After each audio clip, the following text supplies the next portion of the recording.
Hi butterflies. It's like a personal பிளாக்னு வச்சுக்கோங்க. என் மனசில் இருக்கிறது உங்ககிட்ட நான் சொல்கிறேன். சம்டைம்ஸில் ஓகே என்னை கிவ் அப் பண்ணிடலாம் போதும் அப்படின்னு தோணும். அப்போல்லாம் கிவ் அப் பண்ணணும்னு சொல்லும் போதெல்லாம் உடனே என் மனசு சொல்லும், அது அன்னைக்கே நீ பண்ணியிருக்க வேண்டியது தானே, எதுக்கு இவ்வளோ நாள் உன்னை கூட்டிகிட்டு வர இந்த உலகத்தில், எப்படினாச்சும் ஜெயிச்சிடணும், எப்படினாச்சும் இதனால் நல்ல விஷயங்கள் நடந்துடணும் அப்படின்னு சொல்லிட்டு உடனே நேராக கண்ணாடி முன்னாடி ஓடிடுறது. கண்ணாடி பார்க்கும்போது தான் நம்ம ரியல் ஃபேஸ் தெரியும்.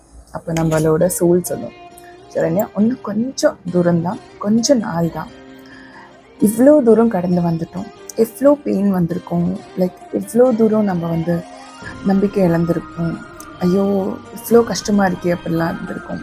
ஆக்சுவலாக அந்த பெயின்னு சொல்கிறது உடம்பே பயங்கர மறுத்து போன மாதிரி இருக்கும்.